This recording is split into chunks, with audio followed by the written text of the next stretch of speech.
Have you ever, just before closing your eyes, asked yourself, if deep sleep really is a kind of healing for the brain, then how many chances to be healed have I already missed over the years? At 45, 60, or 80, we carry so many memories, worries, health pressures, and more than a few restless nights. This video will walk gently with you into the science behind deep sleep, exploring how the brain quietly clears out waste, soothes emotions, protects memory, the heart, and even old emotional wounds. Not slogans, but a calm, easy-to-understand journey, so you can see. Every night of good sleep is a time you are healing yourself. If this content resonates with you, please subscribe to the Smart Sleep channel to journey with us every night.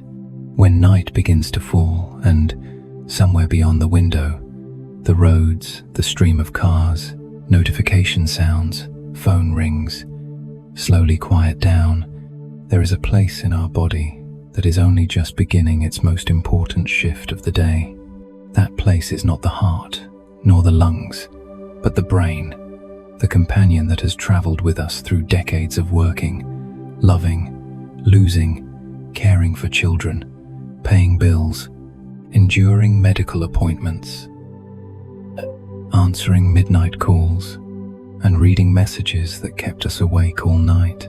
We often think sleep is when the brain shuts down, but the truth is gentler and more surprising. During deep sleep, the brain switches on a secret mode, as if opening the doors for a silent cleaning crew to come in. They don't wear uniforms, don't make noise, but every night, if we give them enough time, they quietly help save the future of our memory.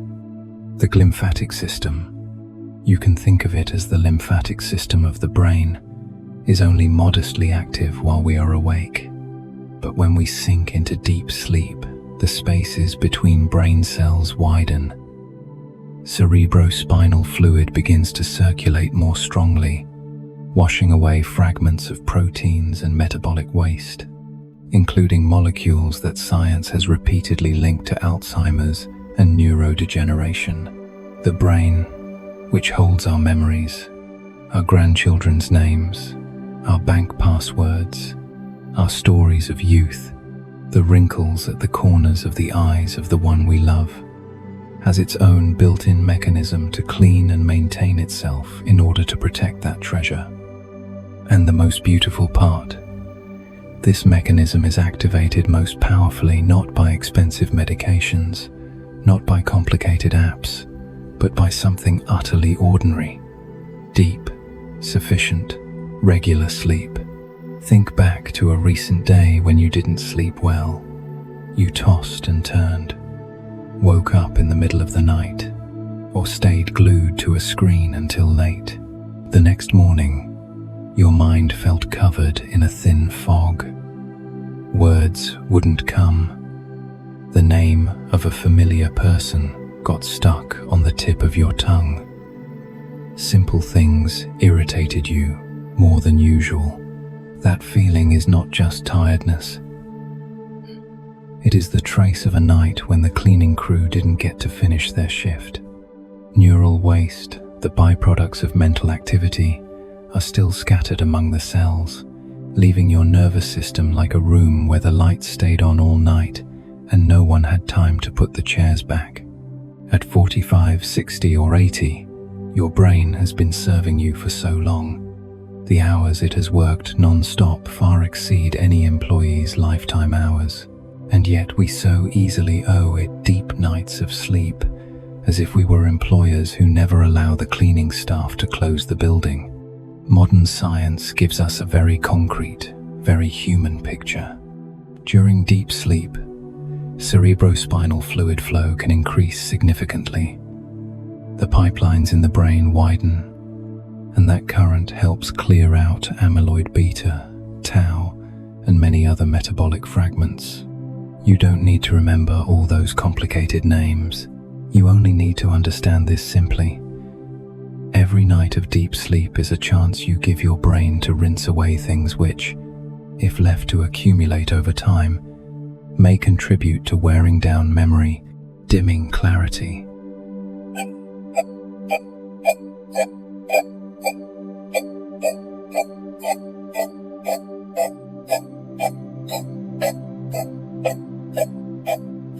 Weakening your ability to recognize the world, to recognize yourself, to recognize the people you love. There is something else rarely said to older adults. The older we get, the harder it is for the brain to naturally maintain deep sleep.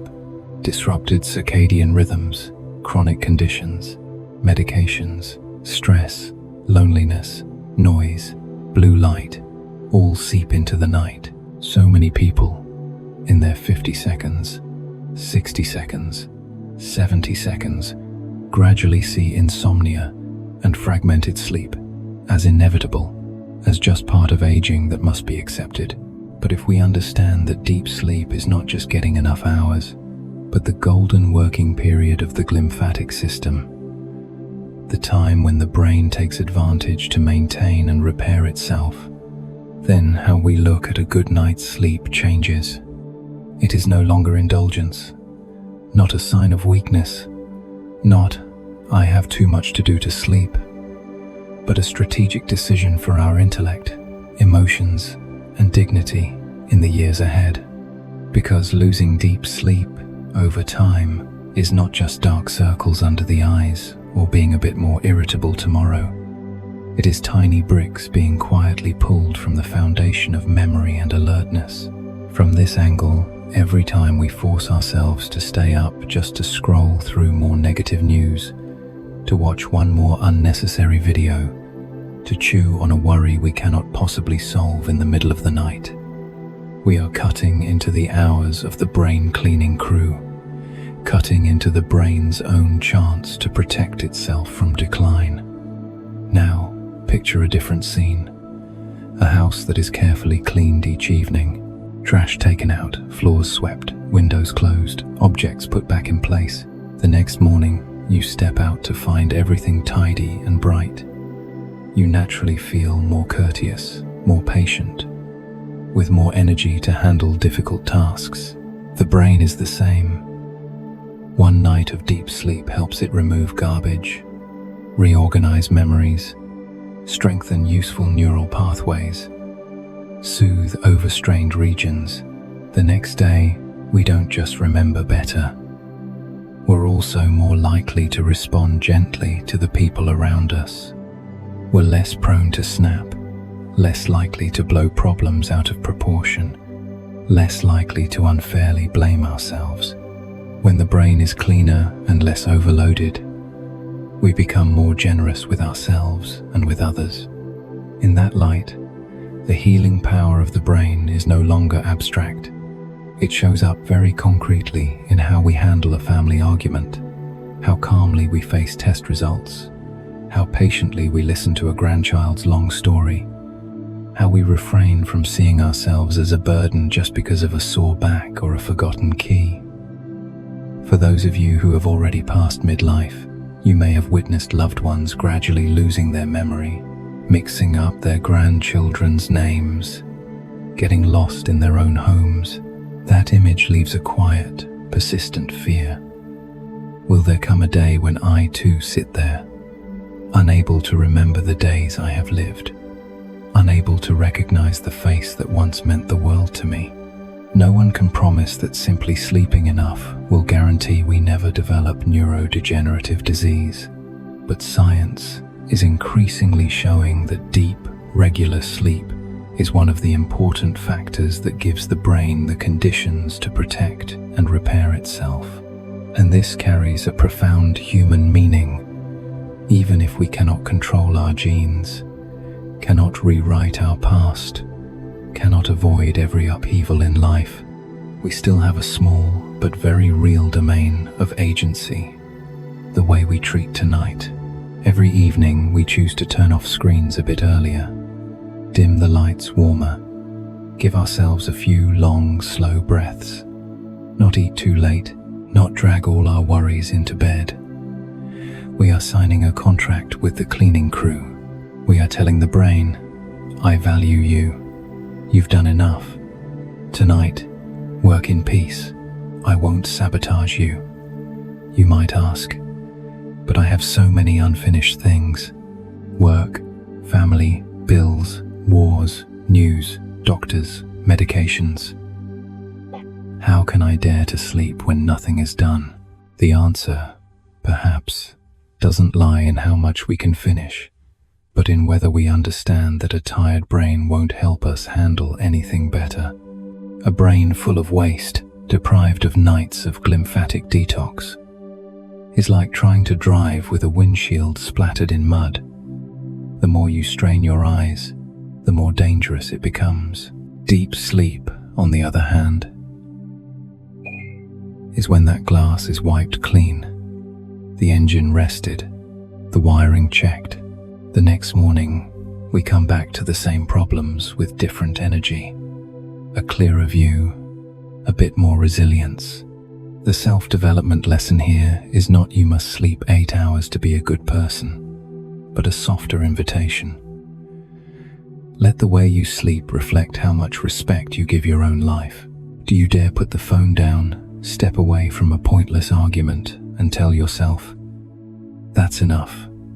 Tonight I need rest so I can be kinder to others and to myself. Tomorrow, and if tonight, before turning off the lights, you suddenly remember the question from the beginning. If every night is a free brain cleaning service, what is still worth staying up late for? Let that question linger in the room for a bit. Let it follow your breathing. Brush lightly against the small choices. Read one more piece of news that makes your heart race, or switch off so your blood vessels get a chance to relax. Keep replaying an old mistake, or let your brain take that memory into the processing room where emotions can be gently sanded down. Stay up an extra hour for something that could be handled in the morning, or give that hour back to the cleaning crew that only you have the power to turn on. You don't need to change your entire life in one night. You only need, this evening, to treat deep sleep as a ritual of respect for the brain that has stayed loyal to you all these years. A warm glass of water, a few stretches, a dimmer room, a quiet sentence to yourself. What I've done today is enough. The rest I'll leave to my brain while I sleep. That alone is already a step toward healing, because when we allow our brain to clean, to rest, to heal itself, we are also relearning how to treat ourselves kindly, not forcing ourselves to strain endlessly, not letting worry occupy every hour, not sacrificing our future health for meaningless late nights. In that quiet darkness, while the glymphatic system quietly performs its miracles, we are sowing very small seeds for a tomorrow that is clearer, gentler, more humane.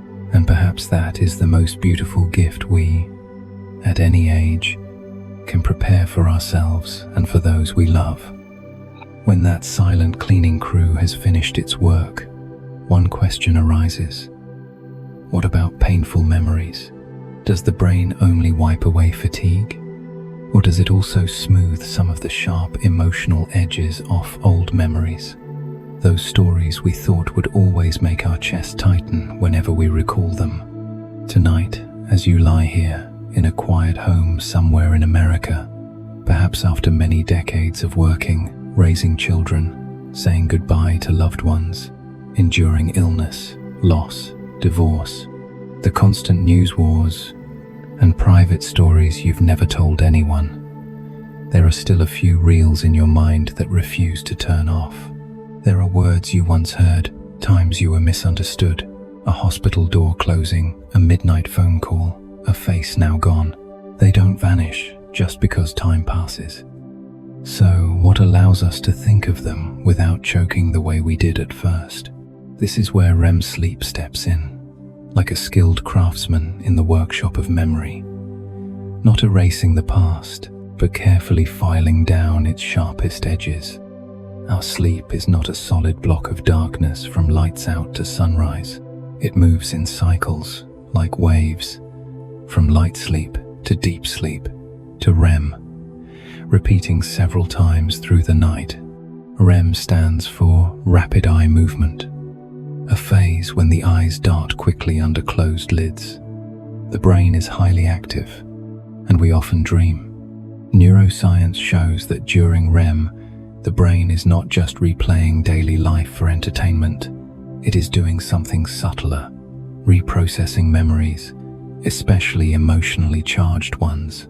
You can imagine REM as a closed room where old images, conversations, and past pain are brought back to the table. But instead of adding more hurt, the brain, in that space, reduces the influence of stress chemicals like norepinephrine. Put more gently, the memory is preserved, but the stabbing pain that came with it is given a chance to soften. Think of a painful event in your life. The first time it happened, the feeling may have flooded you completely. Pounding heart, cold hands, a knot in your stomach. Many years later, when you think of the same event, you're still sad, still regretful, but perhaps able to tell the story more calmly, with a wider view, even turning it into a lesson for someone else. The distance between those two states is not only time heals, it is also the result of countless nights in which, during REM, your brain has quietly done something deeply human, allowing you to revisit that story without being swallowed whole by the original storm.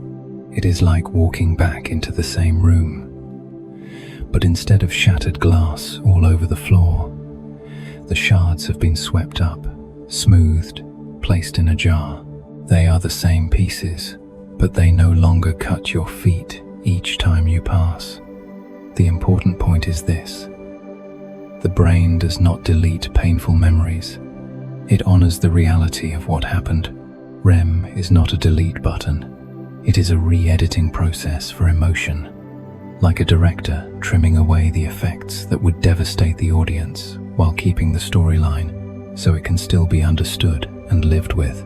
Research suggests that during REM sleep, emotion processing regions such as the amygdala and regulating regions like the prefrontal cortex work together in ways that help reduce our emotional reactivity to memories being revisited.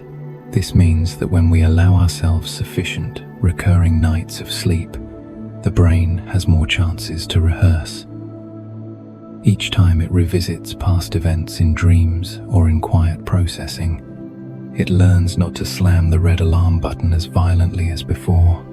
But if sleep is torn apart by late nights, anxiety, blaring TV, a glowing phone at the bedside, late caffeine, alcohol used to help sleep, but actually breaking up deep sleep and REM, then the brain has fewer opportunities to do this work.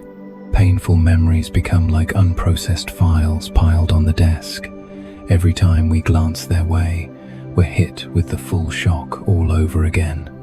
Many people in their 50 seconds, 60 seconds, 70 seconds, 80 seconds think they are weak because the past still haunts them, because they still cry easily over old stories, still jolt awake at night. Part of the reason is very down to earth. They have lived too long in exhaustion, without enough nights of sleep with intact REM cycles for the brain to gradually soften those memories. They are not broken, they just haven't been allowed to rest properly. Imagine you have a wooden box filled with old letters, breakup letters, medical reports, photos of someone who has passed, layoff notices, doctors' scribbled notes. If every night before bed you pull that box out, examine each item under harsh white light, blame yourself, regret, rage, then shove it all back in without folding, night after night, the box will become terribly chaotic. REM is like a friend who sits with you under warm light, putting each letter into an envelope, labeling it, "What I survived, someone I loved deeply, though it ended sadly, a lesson about my limits, proof that I am still here." None of the letters are burned, but they no longer lie in a mess across the desk of your mind. They are there, and when needed, you can open them. But they don't jump at your face every time you just want a sip of water or to look at the sky. In later adulthood, our viewers hold a memory archive far richer than anything we had in our 20s. Many parts of it are beautiful, warm, but there are also fragments we have quietly buried. A surgery we weren't sure we'd survive. A child who left. A fractured marriage. A friend lost in war or accident. Choices we're still unsure we got right. With a mind that has spent years prioritizing survival and responsibility, we haven't always had the space to truly sit with those things, feel them fully, and soften them. If protected, REM sleep becomes a healing space that doesn't rely on sheer willpower. We don't have to force ourselves to forgive now, forget now, be strong now. We only have to stop robbing the brain of its chance to work at night. Have you noticed that after a truly good night's sleep, some things feel a little more bearable in the morning? The problem hasn't vanished. The sadness is still there. But that I cannot stand, this feeling has eased one notch. That's not an accident. During the night, in REM, your brain may have begun weaving that memory into a broader network, linking it with other experiences, placing it into context, connecting it with times you overcame hardship, adding new threads like, I had someone beside me, I've survived worse, I have worth, even when others don't see it. These new threads don't erase the pain, but they thicken your inner safety net. Conversely, if week after week, year after year, you sleep in tension and fragmentation, the brain is like a craftsman who never gets to finish the edit, and the painful memory stays in permanent alarm mode. This leads us to a very important yet gentle lesson. Respecting sleep is not only about caring for your heart, blood sugar, or memory, but also about giving yourself a natural way to process emotions without having to carry everything consciously. At any age, we have things we cannot fully tell, people we never got to apologize to, decisions that still pinch no matter how we explain them, new physical limitations that disappoint us. We can drag them into bed like stones in a backpack, stay up late with screens, news, comparisons, then scold ourselves for being weak. Or we can choose something kinder, prepare conditions for the brain so REM can work better. Less blue light before bed, a quieter space, a few deep breaths, a soft piece of music, a sentence to ourselves. Tonight I don't have to solve everything. I just need to give my brain a chance to help me hurt a little less than yesterday. The beautiful twist is that when we treat sleep more gently, we also start treating our wounded parts more gently. Instead of demanding we just get over it, we accept that those memories have a right to exist, but we don't have to let them dictate every heartbeat. We let REM sleep, night after night, quietly file down the spikes.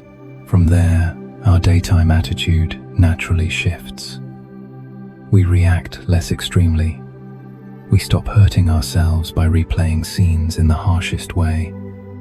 We make space inside for small joys, for a story with a grandchild, a peaceful cup of tea, a medical appointment where we listen more carefully and ask better questions instead of letting fear lead everything.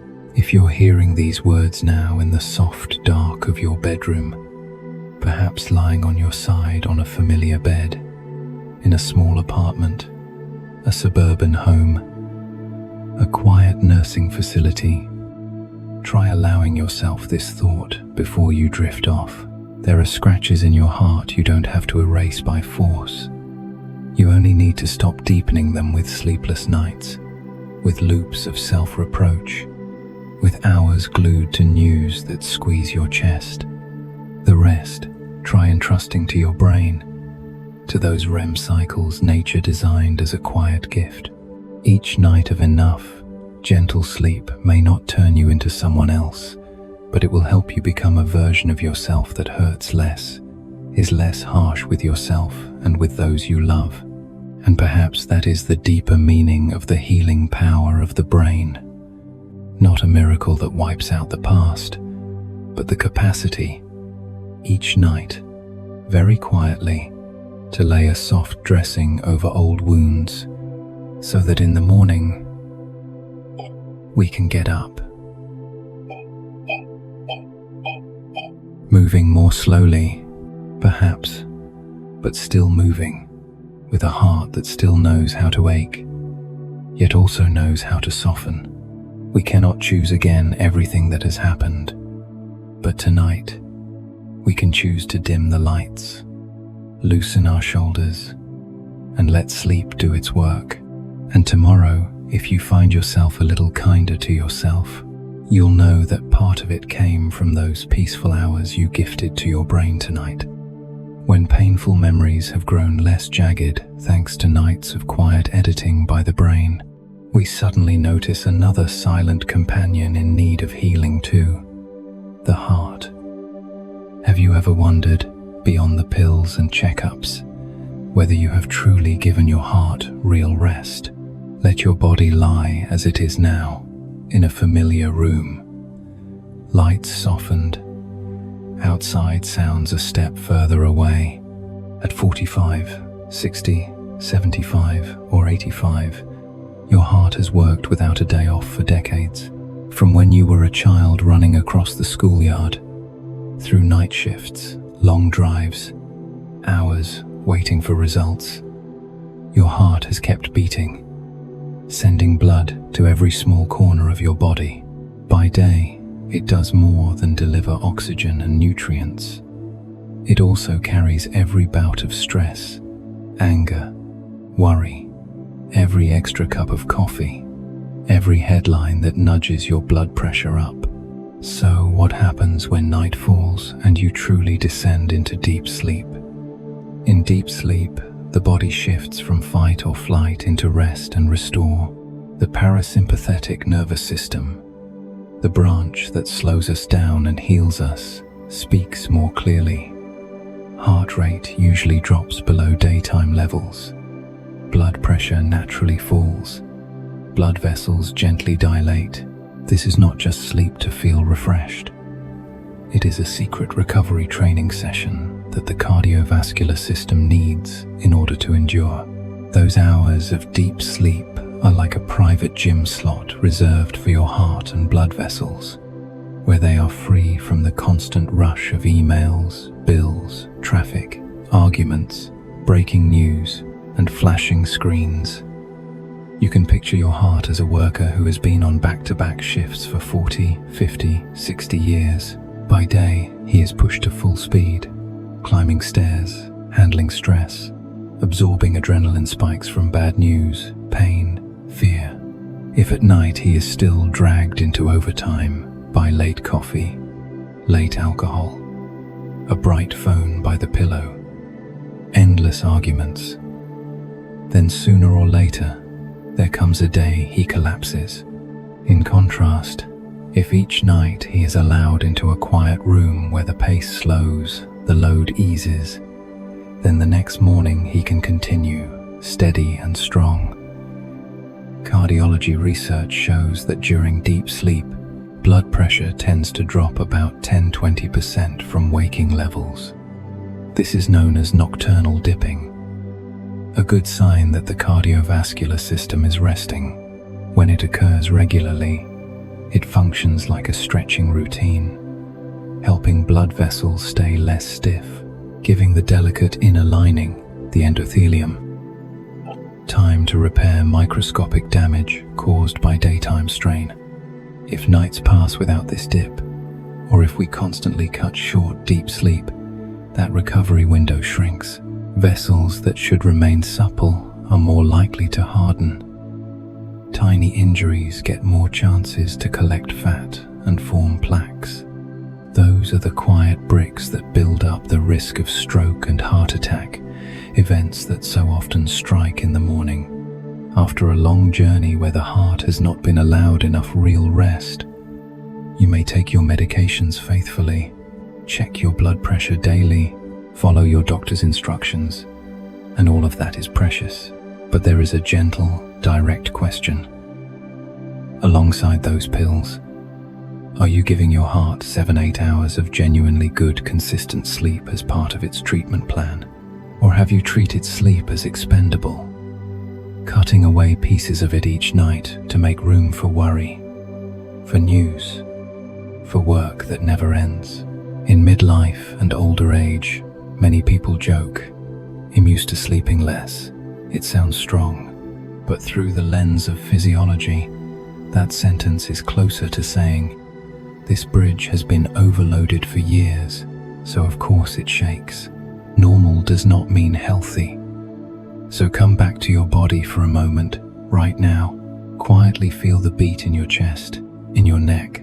No need to count, just to notice. There is still a heart working for you, even if today you are a bit tired, a bit worried, a bit sad. When you enter deep sleep, that rhythm slows, not because it is weaker, but because it is wiser.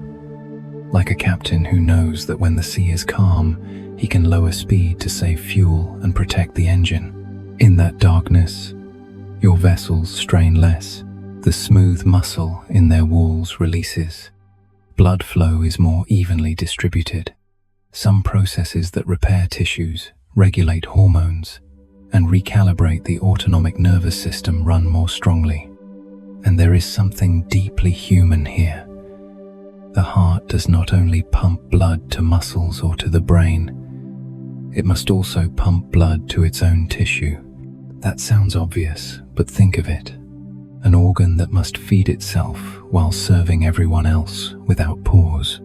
When deep sleep is chopped into fragments, when we wake again and again, the heart never gets long stable, stretches to enter its ideal recovery rhythm. It is like a shop whose doors are always open. Staff never get time to restock shelves, check receipts, or fix wiring. Things still run, but small errors accumulate into bigger problems. By the time we see symptoms, it is often after a long period during which neglected nights played their part. For our viewers in the US, many of you have heard these words all too often. Hypertension, cholesterol, diabetes, chronic stress. You may be taking regular medications, may have a home blood pressure cuff, may have lines of diagnosis in your medical records. All of that can make you see your heart only as a case. But let me offer another image. Your heart is still a loyal friend, doing the best it can with the conditions it has. And deep sleep is one of the very few gifts only you can actively give it, without a prescription, without insurance, with nothing more than a small choice each night. We are not talking about perfect change, about textbook sleep schedules. We are talking about very small but real steps. Turning off the TV 20-30 minutes earlier, keeping the phone away from your pillow so your heart doesn't have to startle at meaningless notifications, avoiding late coffee, cutting back on evening alcohol. Even though one drink might make you feel sleepy faster, it makes your sleep lighter, and your heart and brain cannot reach the deep restorative stages. Creating a simple ritual for yourself. Warm yellow light, a few gentle stretches of your arms and legs, a few slow breaths, a gentle story like the one you are listening to now. All of these are like opening the doors to a special gym where your entire cardiovascular system is stretched out, slowed down, restored without pain, without sweat, without machines. It only requires that you allow yourself to sleep. Some will ask, but I sleep restlessly. My back hurts. I wake up many times. How can I ever get 7-8 hours? The answer is not to blame yourself for not doing enough, but to look at what can be adjusted without straining. Maybe you don't reach the perfect number. But every extra 15-30 minutes of sleep, every time you cut down on staying up late for no reason, is a vote you cast for your heart. Sometimes, simply letting your body feel that the time in bed is for sleeping, not for worrying, is enough for the brain and cardiovascular system to gradually relearn an old rhythm. Night is when things go down. What is worth reflecting on is this: the way we treat sleep reflects the way we treat our own body. Do we treat the heart like a machine forced to endure until it breaks before we fix it? Or like an elderly friend we want to care for so we can walk together for a few more years, a few more seasons? At 45, 90, every morning you wake up with a steady heartbeat, a passable blood pressure, a step that is still firm, is a gift that should not be taken for granted. And that gift, to a very large extent, is wrapped in the hours of the previous evening, the hours when we chose to stay awake or to sleep, to tense up or to let go. Before tonight fully closes, you can try whispering to yourself, "Today has been enough. My heart has worked hard enough." The rest, let it truly rest. No need for grand slogans, just an honest acknowledgement. Gratitude for the heart that has carried you through so many upheavals, and a willingness to trade a bit of news scrolling, a bit of late night fretting that cannot be solved at 11 p.m. for a few more cycles of deep sleep, where the heart rate lowers, the vessels loosen, and the risk of tomorrow morning's storms is soothed. And tomorrow, when you wake, if you find your breath just a little lighter, your step off the bed a little steadier, your headache a little less sharp, maybe no one but you will notice. But remember, that too is the result of the hours when you bravely turned down the noise and gave your heart a night in its secret gym. Some forms of healing are not loud, require no applause. They only require you to patiently grant yourself, each night, the right to rest. In the end, the lesson here is not only a medical one, it is a quiet question for each of us. In the way we are living now, what are we burning our heart out to prove, to chase? And if we understand that every night of deep sleep is another day we sign onto our contract with life, then tonight, how will we choose for the friend that has been beating ceaselessly in our chest all our life? Once we have thanked the heart for nights of genuine rest, there is another silent friend waiting to be named, the architect of our own life story, the nighttime brain. Have you ever wondered, when we fall asleep, who is quietly deciding which memories stay, which ones fade? What will become the way I talk about myself tomorrow?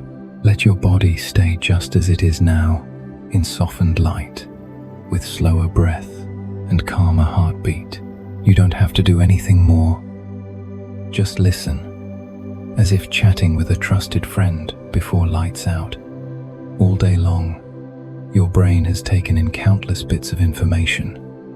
Words from loved ones, the doctor's face, messages from your children, the evening news, the lines on a bill, your grandchild's laughter, a kind look at the supermarket, an offhand remark that hurt you, a brief pain in your back, an appointment that ended with "you're okay, but we should keep an eye on it."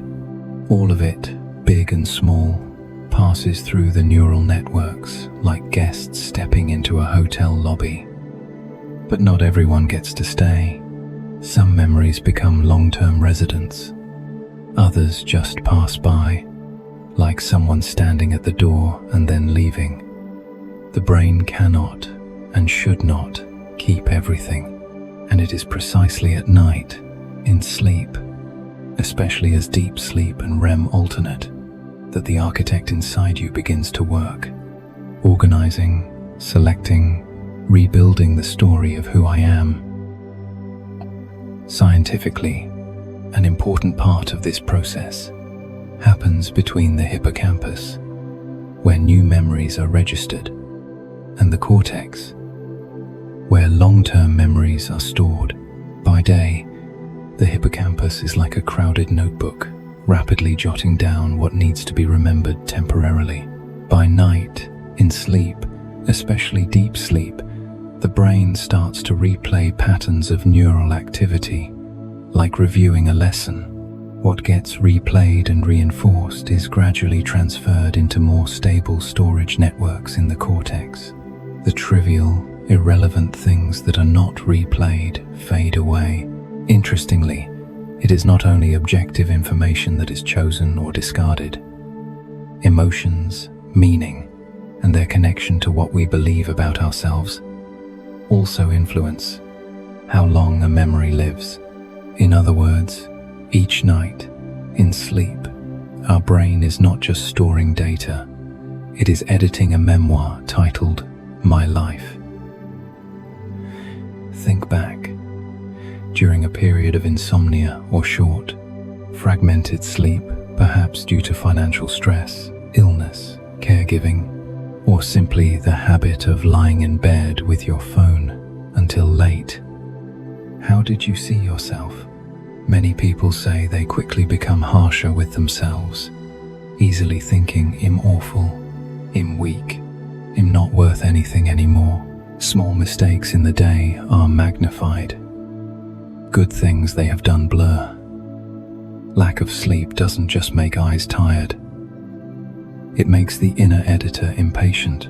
Sleep research shows that when we are sleep deprived, brain regions tied to negative emotional reactions become more active, while the regions that support calm, balanced evaluation are weakened. The result? We remember disappointments more stubbornly, exaggerate imperfections, and struggle to access warm memories clearly. An exhausted brain tends to label our life story in more pessimistic terms. Conversely, when our sleep is sufficient and relatively regular, the brain has the chance to do its architect's job properly, not falsely sugarcoating, but also not exaggerating the dark. In sleep, it strings together what has happened, links it with what we already know, with our values, with times we have overcome adversity. A kind word from a stranger, a gesture of gratitude from your children, a good test result, a decision to eat a bit healthier, a morning when you pushed yourself to walk. All those seemingly small details have a chance to be kept as material for the feeling, "I am still trying. I am not useless. I am of value," even in simple ways. If every night the brain has to function in a state of sleep, loss, and stress, these positive materials are easily missed, while bricks of worry, self-criticism, and negative comparisons slip into the structure. Worth pondering is this. At 4590, our data archive is thick. It holds victories and defeats, love and loss, right and wrong decisions, chances seized and missed. If each night the brain lacks the time and quiet to sort this out, it can easily construct a distorted autobiography in which we only remember what was not enough. Regrettable. Should have. How many older people look back only to tell one story? "I didn't do enough for my children. I disappointed others. Now, I'm just a burden." Those sentences sound like objective truth, but in part, they are the result of years in which the night architect has not been allowed to work under good conditions. Sleep deprivation, chronic stress, illness, loneliness, all push the brain's selection bias toward the gloomy side. If we gently give ourselves more complete nights of sleep and are present with ourselves in those quiet hours, the brain begins to rebalance. It doesn't erase mistakes, but places them in a broader context. Beside failures are times you got back up. Beside debts are years of labor. Beside the one sentence that hurt your child are the hundreds of meals and hugs you gave. Beside days of illness is a long stretch of survival and caregiving. In sleep, the neural networks encoding those truths are strengthened. Gradually, when you wake, the story about yourself in your mind includes more compassionate chapters. You might ask, can simply sleeping more really change how someone sees their life? The answer is not a neat miracle, but it does have a basis. Adequate sleep helps the prefrontal cortex, the part of the brain involved in reasoning, emotion regulation, and long-term perspective, function better. At the same time, it calms down excessive emotional reactivity. This allows us to reassess life events more fairly, less skewed by the irritation, sadness, and heaviness that come from sleep loss. People who sleep well are better able to maintain inner balance when recalling the past. They more easily access positive memories, resources, and supportive relationships. From there, their "who I am" narrative tends to be less cruel. In midlife and older age, many people are no longer driven by loud ambitions. Instead, they are surrounded by another kind of narrative. My time is over. I no longer matter. If every night before sleep we curl up inside that thought, then scroll through glossy images of others' lives on screens, then drift off in boredom or numbness, the brain will carry those fragments into the night workshop and use them to build new floors onto the building called "I am not enough." But if we allow ourselves a different little ritual, turning off screens a bit earlier, recalling one or two things we did well that day, however small, calling to check on a friend, smiling at the cashier, walking a few steps despite joint pain, taking our medication on time, and then going to sleep, we are handing the night architect different bricks to choose from.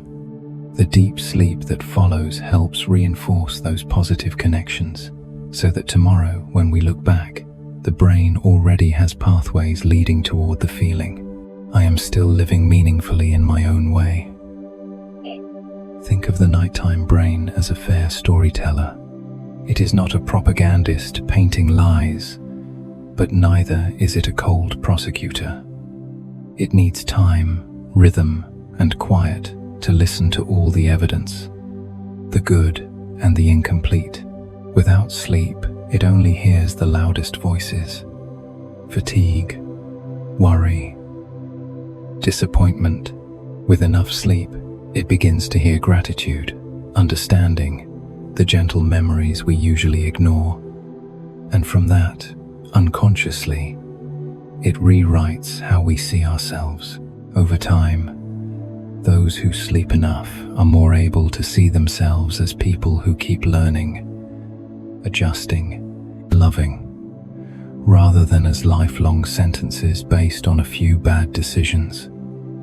If tonight you are lying here listening to these words, with corners of your heart still unsettled, perhaps regretting a chance, feeling guilty towards someone, blaming yourself for a habit you haven't broken, try, instead of reciting the old indictment, closing your eyes and entrusting those fragments to your nighttime brain with a soft request. Please help me arrange this more fairly and kindly. Your part is to give it conditions. A sleep not shredded by TV blaring until dawn, not blasted by screen lights straight into your eyes, not packed with last-minute enraging news. You don't need to strain to be positive. Don't need to read complex psychology texts before bed. You just need to reduce what distracts the architect. Then, after many nights, you may notice a small but profound change. When someone asks, "How do you see yourself?" your answer is no longer only, "I'm just a nuisance. I'm useless now."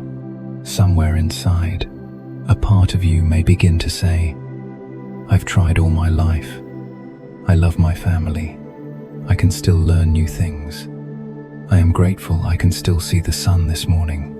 As your self-image becomes more compassionate, you not only live more lightly with yourself, you become a calmer presence for those around you. Children, grandchildren, friends, caregivers, medical staff, they all feel that. The lesson here, gathered gently, might be this. Each night, we don't just sleep so we can work again tomorrow. We sleep to give the brain a chance to redraw the blueprint of our life story more fairly, more kindly. If we keep cutting sleep, we unknowingly hand the pen to exhaustion and pessimism. If we honor sleep, we hand the pen back to the wiser part of ourselves. And before you let sleep carry you off tonight, perhaps all you need is one soft question in your heart. Tomorrow, what story do I want to tell about myself? And tonight, how much room can I give my brain to rewrite it more kindly? Then let that question drift with your breath. Close your eyes and leave the rest to the night architect, who has always known how to do this. Once the night architect has gently rearranged your self-story more fairly, there is another force quietly working the night shift for you. The immune system. Have you ever wondered why some years you catch one cold after another, bouts of cough and pneumonia, and why in some months your body suddenly seems stronger just because you've slept a little better? Let your body stay still, your pillow cradling your neck, your blanket covering you just warmly enough. Outside, it may be chilly in New England, drizzling in Seattle, or dry air in a house in Texas. Inside, whether you are 50, 70, or 88, there is a tiny army working non-stop. Immune cells, nameless soldiers that detect, remember, and fight viruses, bacteria, abnormal cells. All your life you've heard about medicines, antibiotics, vaccines, supplements of every kind. But there is one free medicine many people neglect. Deep, sufficient, regular sleep. A kind of natural antibiotic your body makes for itself every night. Biologically, sleep is not just turning off the lights. It is when the body recalibrates its defenses.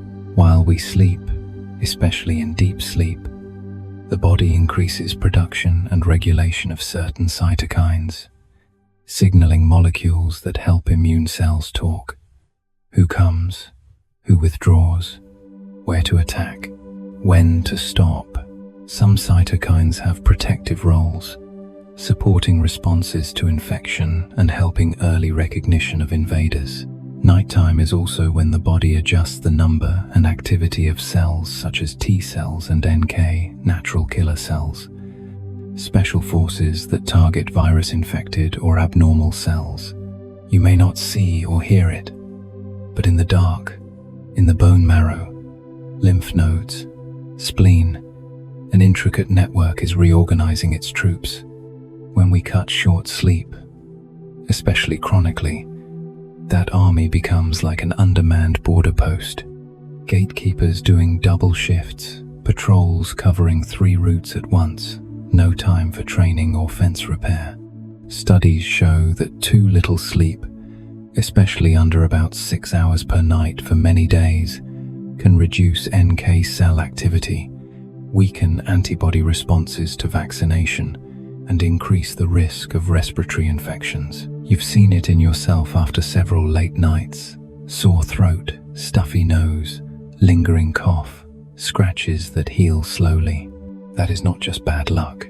It's a sign that your immune army has been worn down without being resupplied by proper nights of rest.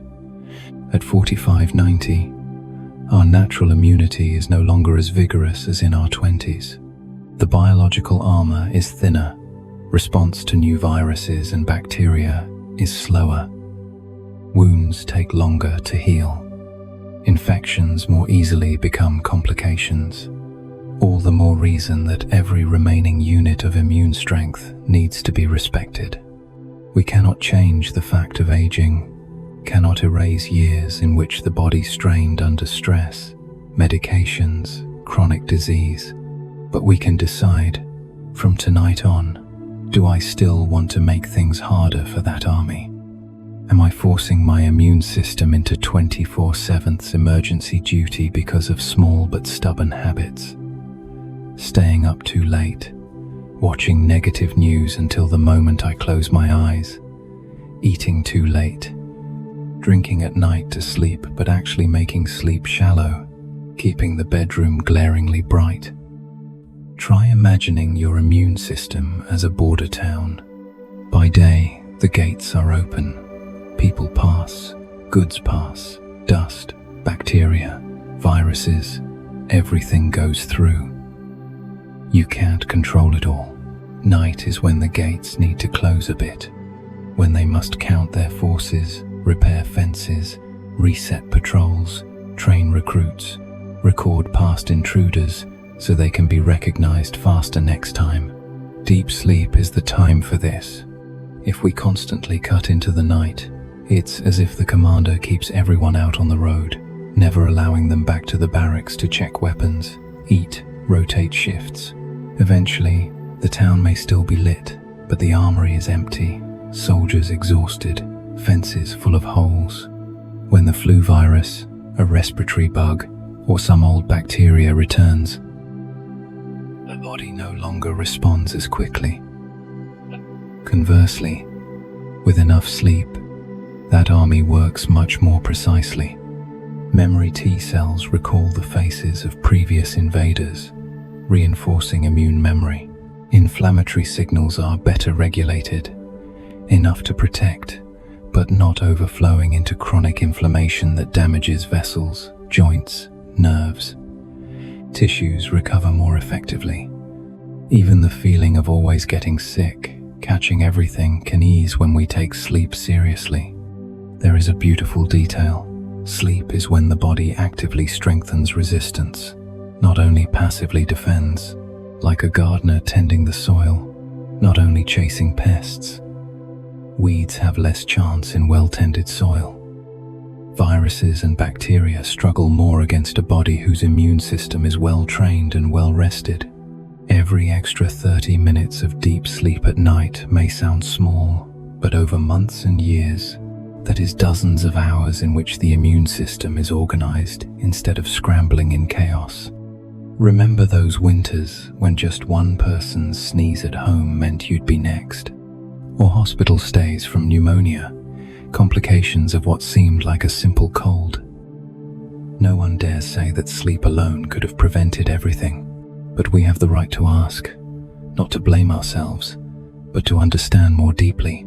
If back then we had spared a few senseless sleepless nights, fewer online arguments, less late-night drinking, and given ourselves more thoughtful preparation for sleep, might our immune army have had more strength? If tonight we decide to get into bed half an hour earlier, turn off the screen, allow the body a longer stretch of deep sleep, how many future colds, sore throats, urinary infections might become less likely? With age, because of chronic illnesses, doctors may prescribe many medications for blood pressure, cholesterol, diabetes, osteoporosis, anxiety, stomach issues. Precisely for that reason, quality sleep is even more crucial. It helps those medications work better, helps the body absorb, metabolize, and recover, instead of having to fight disease while also enduring sleep debt. Seen this way, going to bed on time, making your sleeping environment quiet, airy, comfortable, is not a luxury or selfish. It is a serious part of healthcare, just like taking pills correctly or going for checkups. And sleep not only strengthens biological defenses, it also shapes our emotional immunity. When we're sleep deprived, every small friction becomes an arrow. We tire easily, snap easily, think negatively. Good things around us struggle to break through the grey fog. When we sleep better, the mind softens. We can tolerate bad news, difficult people, unexpected situations with more resilience. This too is a kind of natural antibiotic the ability not to let emotional toxins cling to us. An older person who sleeps enough, who looks at life with less bitterness and despair, is also strengthening the resistance of the whole family. Their voice becomes warmer, steadier, a place for children and grandchildren to seek out rather than avoid. If now, in the quiet of your room, you listen inwardly, you may realize you've lived a long time in understaffed border post mode without knowing it. Always trying to be strong, always worrying for others, always staying updated, but rarely giving your body true time to defend itself. That's okay. Tonight is not a verdict. It can be a very small beginning. You don't have to promise perfect sleep. You only need to gently ask, tonight, can I give my immune system 20 or 30 more minutes? Instead of one more lap on social media or one more news bulletin that weighs on my heart, imagine that each night you go to bed a little earlier, as if signing an order to reinforce your inner border post. A few extra minutes for protective cytokines to be tuned, a few extra minutes for immune cells to meet, review known invaders, and prepare responses. A few extra minutes for the body to reduce chronic low-grade inflammation. No applause, no public victory announcement. But in the morning, you may notice very small signs, fewer vague aches, less inexplicable fatigue, a mild cold that passes more quickly. These small signs, added up over time, are the body's quiet thank you. Ultimately, the self-development lesson here is not sleep more to stay forever young, but learning to respect our own limits. At this stretch of life, we, more than anyone, know no immune system can keep enduring our disregard. Respecting sleep is our way of telling the body, I am on your side. I won't keep forcing you to fight alone. It is also an ethical choice toward ourselves. Instead of only knowing how to sacrifice and worry, we acknowledge that this body, with all its scars and chronic conditions, still deserves gentle care. And before you let sleep take you, you might hold one soft question. If my body is a border post, do I want it on all-night alert? Or do I want it reinforced? The answer need not be spoken. It is in your choice to turn off the light, put down the phone, breathe slower, and let yourself drift into sleep as if handing yourself an extra layer of armor. The rest, leave to your immune system and your sleep to do what nature has so delicately arranged for you all along. Once we have imagined the body as a border post reinforced each night by sleep, another question naturally arises. What about the brain once it is seasoned with age? Does it need deep sleep more or less than in youth? And if the answer is more, why do most of us accept sleeping less with age as something inevitable? Almost with resignation, stay as you are now. Pillow supporting the back of your head, shoulders relaxed, breath sinking a bit deeper. At 45, 60, 75 or beyond, your brain has been with you through every move, every job change, every late shift, every hard decision, every signature on medical forms, every parent-teacher meeting, the autumns when children left home, the springs when grandchildren arrived. It has remembered so many faces, streets, passwords, phone numbers, recipes, tiny details only you notice. And yet, when it comes to deep sleep, society mostly talks about the young. Sleep enough to study, work, have good skin, stay fit. Few people tell those in midlife and old age, it is you who urgently need deep sleep, as a kind of memory insurance and retirement fund for your clarity for yourself. Biologically, as we age, the structure and function of the brain change. One of the less noticed but crucial changes is the decline of slow-wave sleep, the deep, heavy phase where slow, regular brainwaves spread across the cortex like the breathing of a calm sea. This is the foundation for many restorative functions, consolidating long-term memory, clearing waste, stabilizing mood, rebalancing neural connections. Studies show that from midlife onward, volume in some brain regions that generate slow waves gradually decreases, together with reduced duration and quality of deep sleep, coinciding, or rather closely intertwined. With this stage is the rising risk of memory decline, difficulty concentrating, forgetting names, missing appointments, struggling with new information. It is no coincidence that stories of "I'm afraid I'm starting to lose it" appear at the same time as "I don't sleep as well as I used to."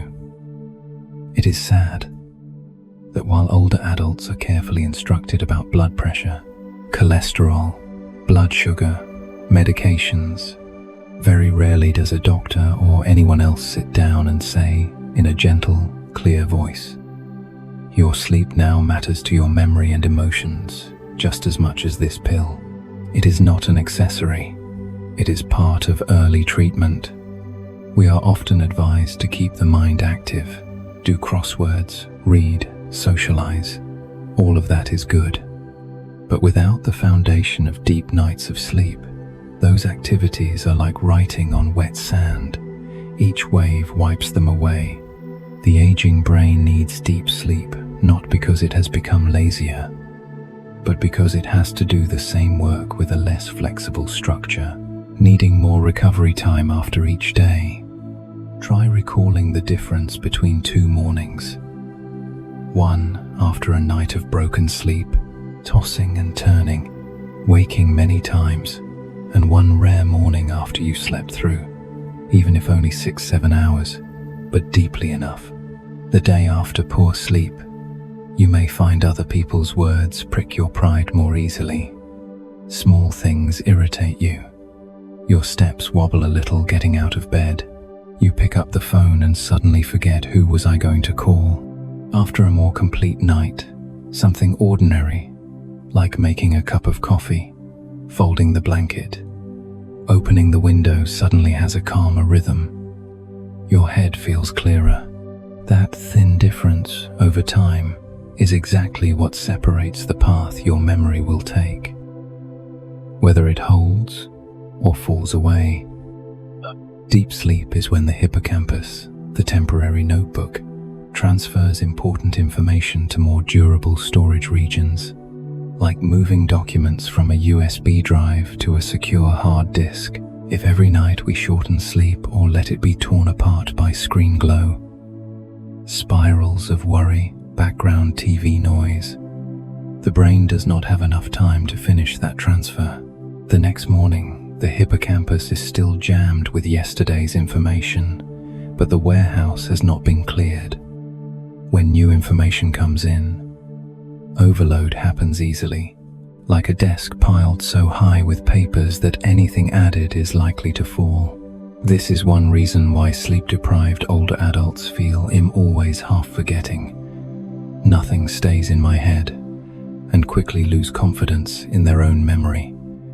If so, the question for us, those who are in or entering the second half of life, is no longer, why am I sleeping less?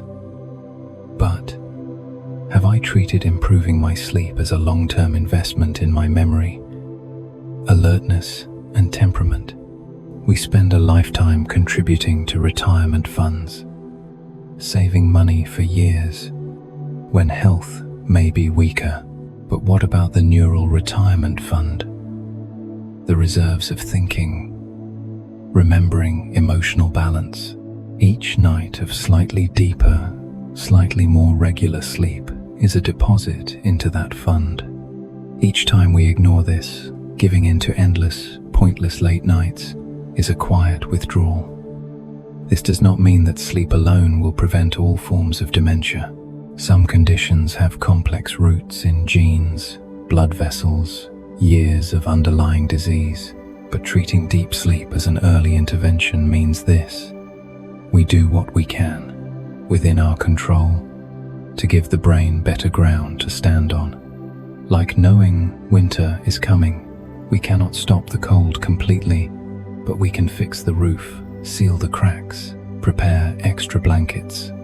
An older brain, supported by many years of relatively adequate, relatively regular sleep, will have a better chance of withstanding the storms of aging.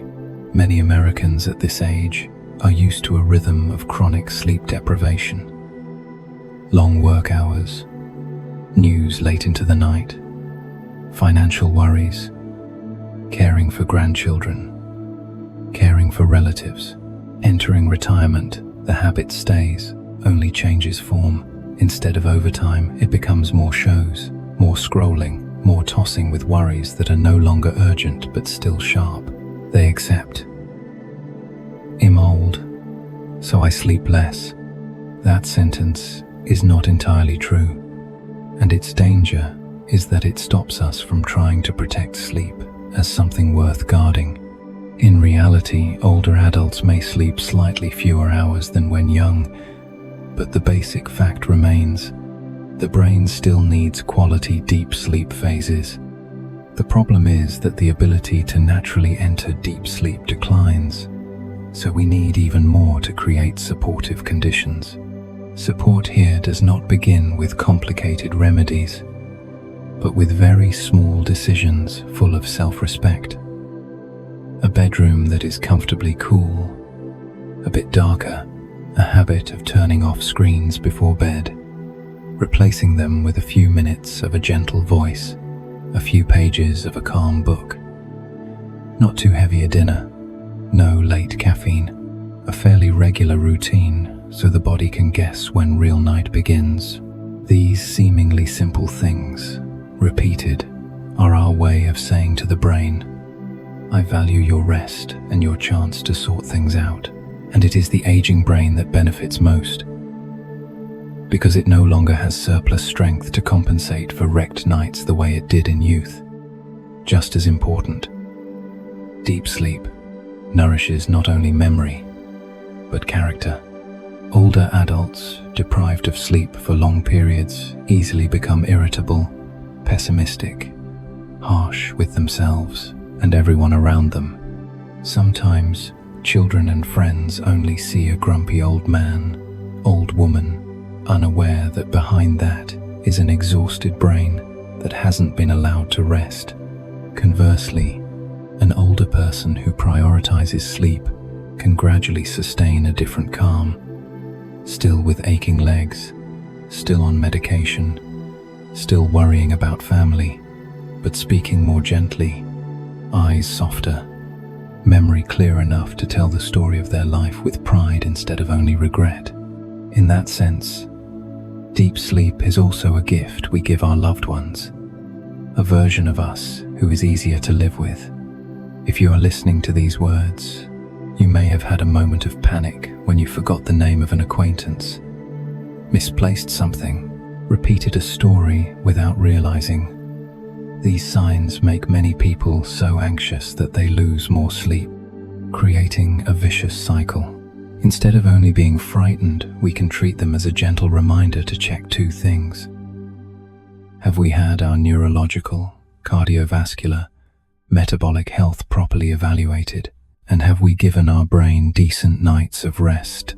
Not to blame everything on sleep, but to acknowledge that it is truly an important piece, not to be dismissed.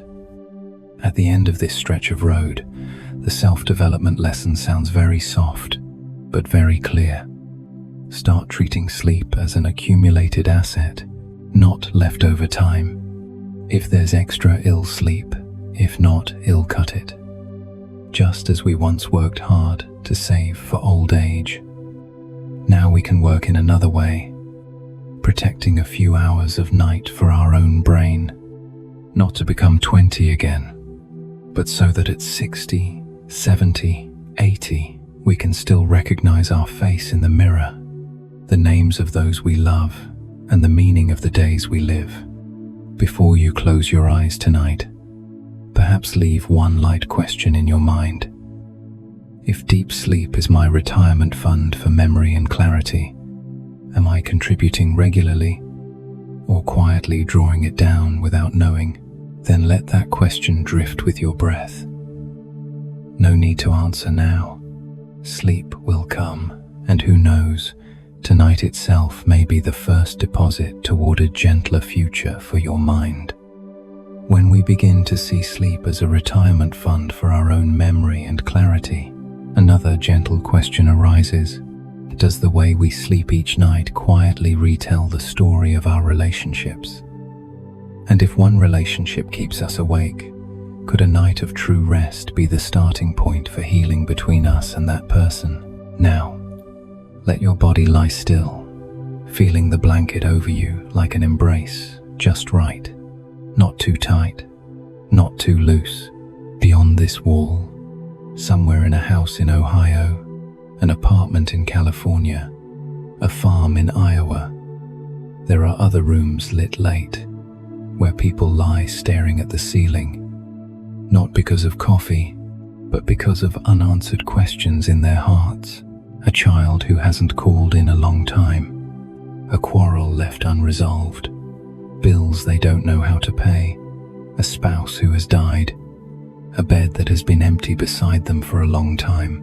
Sleep, or more accurately, its absence, often speaks of these things. Quietly, but truthfully, psychology and neuroscience show that sleep and social emotions are woven together, like two sides of the same cloth. When we feel safe, respected, heard, the brain lowers its guard. The parasympathetic nervous system becomes more active. Then sinking into deep sleep becomes easier. Conversely, when home is tense, words are harsh, meals are silent, the bed becomes a place to turn our backs on each other. Or when we live alone feeling forgotten, pushed out of other people's stories, the body holds onto a quiet state of alert. Stress hormones like cortisol may not drop for a long time. The heart beats faster, the stomach tightens. The mind cannot quite believe that now is a time it is allowed to switch off. Many people cannot sleep, not only because of illness, but because deep down they do not feel safe in this world, or even in their own home. Have you ever lain beside someone you love, with the silence between you heavy as a wall? That night usually is harder to sleep, and there are nights when no medicine works, as well as a small sentence. I'm here, I'm listening. It's okay. With just one warm signal, the body understands. It's safe to let go. Oxytocin, the bonding hormone, rises a little. The heart rate slows, shoulders unclench, eyelids grow heavy. Sleep comes not only as a biological need, but as the fruit of being accepted. This is true at every age, but especially visible between 45 and 90, when many face loneliness. Children have moved out, partners have passed away, friends scattered. Health changes make it harder to go out. The absence of warm connection can shatter sleep, and restless sleep in turn makes us more sensitive and irritable, making relationships even more fragile. Chronic sleep loss has been shown to reduce emotional regulation, making us quicker to anger, quicker to misunderstand, quicker to interpret things negatively. A simple sentence from children or grandchildren, "Let me do that," can be heard as they think I'm useless. A reminder about medication or diet becomes, "They're controlling me." Behind those reactions, very often, is an exhausted brain, many nights without deep sleep, neurons working endless night shifts. Then we say things that hurt others, then blame ourselves, then lose more sleep, and so the spiral continues. Poor sleep, irritability, strained relationships, even poorer sleep. Now imagine a gentler scenario. beginning from very small things. A retired couple after years of simmering conflict. He is quick-tempered. She often complains. The TV blares late every night, each clinging to a screen. No warm words before lights out. They think the problem is personality, history. We've been too different for too long. One day, for a health reason, the doctor suggests he try sleeping earlier, cutting back on alcohol, turning off the TV, building a relaxation habit before bed. After a month, his sleep is slightly more regular. Interesting changes start showing not only in his blood pressure, but in what he says by day. He shouts less, listens 2 or 3 sentences longer before reacting. One morning even says, "Thank you" when she makes coffee. No miracle, just that with a few better nights, brain regions for inhibition, thoughtfulness, empathy work more effectively. The harsh words that used to burst out when he was exhausted are now filtered through one extra breath. Or an elderly woman living alone with busy children, watching news late every night, then tossing in bed over numbers, bad headlines, the feeling of becoming invisible. Because of poor sleep, she wakes tired. The rare call from her children is received with reproach. Now you remember your mother. When the phone clicks off, she feels guilty, then sleeps even worse. If someone could sit beside her and explain, your sleep is a chance for your body and brain to worry less, to be less sensitive to hurt. Try turning off the TV earlier. Listen to a gentle story. Close your eyes before the night's bright light, not just as a health tip, but as a way for her to treat herself more kindly. After a few easier nights, perhaps her words on the phone shift from blame to a little more, "I miss you. Thank you for calling." In that moment, on the other end, a younger heart also feels less attacked. One small change in one night ripples along the thread of relationship. The scientific data on sleep and empathy is quite clear. Sleep deprivation reduces our ability to read others' emotions, makes us less willing to help, less patient with others' needs. It also makes us more likely to read neutral faces as negative. This means a sleep-deprived parent or grandparent can look at a normal expression on a child's or grandchild's face and think, "They're annoyed with me," when they're simply tired. Sleeping better, even if it doesn't solve every generational difference, helps the brain adjust its lens. We see more accurately, jump to fewer conclusions, use fewer absolute phrases like always and never. The gentle but profound point here is, tending to our sleep is not only tending to our individual body, it is tending to the emotional climate of the whole family. One person who sleeps better is calmer, speaks with fewer barbs, can sometimes shift the tone of a conversation, soften clashes that might otherwise escalate. Between 45 and 90, many people carry deep sadness over missed chances in relationships, estranged fathers and children, siblings who no longer talk, 2 people grown old together yet unable to say sorry. These wounds cannot be healed by just take medicine, but if we understand that each sleepless, rage-filled night makes our brain and body more likely to choose cutting words, then starting with a proper night's rest becomes an intentional act. I do not want to keep widening the gap. Imagine tonight, before sleeping, you choose one very small thing. If your partner is still beside you, instead of each clutching a screen until your eyes burn, you turn them off a few minutes earlier. Turn toward them and simply say, "Good night." No need to resolve conflicts, no need to open heavy topics late. Just one warm signal, so both bodies understand. This is a safe space. If you live alone, you can give yourself your own good night. Today, I've done enough. I allow myself to rest without judgment. That small act, repeated many nights, not only helps you fall asleep more easily, but slowly rebuilds your relationship with yourself, the foundational relationship beneath all others. A good night's sleep cannot replace conversation, apology, or changed behavior, but it creates the inner conditions for those things to happen with less damage.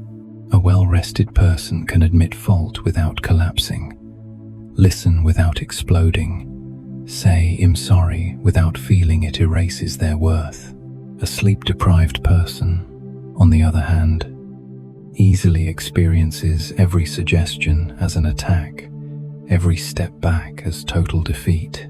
If you truly want to heal a relationship, one of the most practical gifts you can give yourself, before asking anyone else to change, is a few nights of real rest, so brain and heart have a steadier ground from which to act more gently. In the end, this idea is not simply sleep well so you'll argue less. It whispers something deeper. Sleep is an honest mirror of the kind of connection we live in. Tense, avoidant, or warm and trusting. And at the same time, it is one of the simplest keys to soften that story. Before deciding you are difficult, cold, careless, ask, this week, did I have even one night where I truly slept in a feeling of safety? Before concluding someone doesn't love me, look, are they worn down by lack of sleep, by exhaustion, by a lifetime of never allowing themselves to rest? And tonight, when you lay your head down, instead of replaying old words, perhaps you can leave one light question in your heart.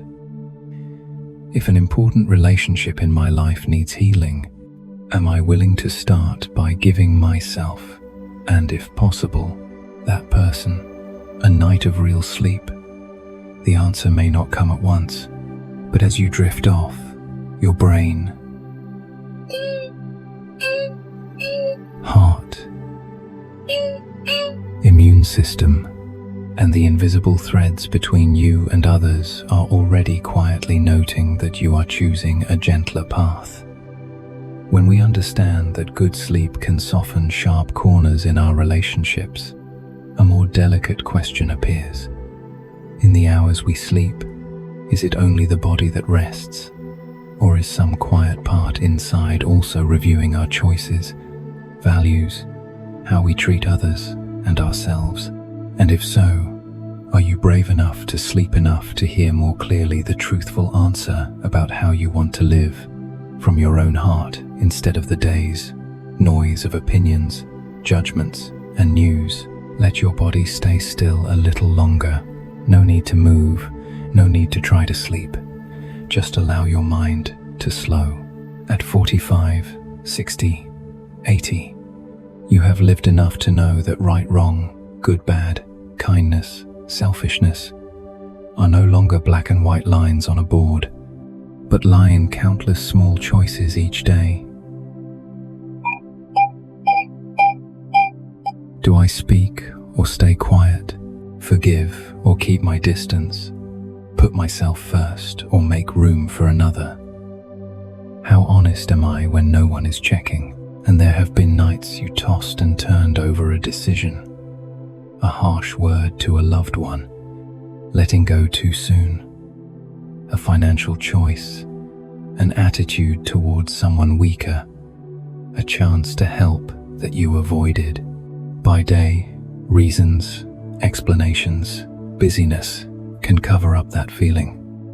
But at night, when noise recedes, a very quiet region in the brain begins its work, reprocessing, comparing, whispering. Is this really how you want to live? Scientifically, in sleep, especially in REM and in the cycles weaving REM with deep sleep, the brain does not simply switch off. It reactivates networks tied to emotion, memory, social understanding, regions for feeling, imagining, putting ourselves in others' shoes. Quite a few studies suggest that dreams and nighttime brain activity help consolidate moral rules, value standards, senses of guilt, regret, empathy. Put simply, by day we collect raw material. By night the brain tests it against our internal principles to see whether we are drifting from the person we want to be. This is not thunder from religion or imposed morality.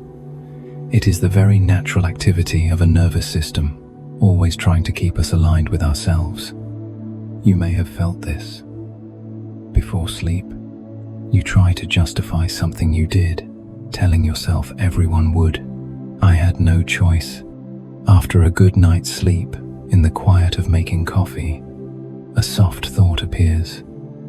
Maybe I was too harsh. Maybe I should call and check in. Maybe next time I shouldn't agree so carelessly.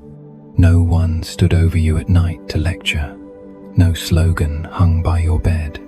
Your brain, given enough sleep, simply reorganized experience, comparing it with values you once chose. Fairness, kindness, responsibility, honesty. It does not act as a stern judge, but as a compass, nudging the needle here or there, so your direction toward true to myself is gradually restored. Sleep loss, by contrast, blurs this ability. When fatigue drags on, brain regions that support deep thought, consequence weighing, perspective taking are weakened.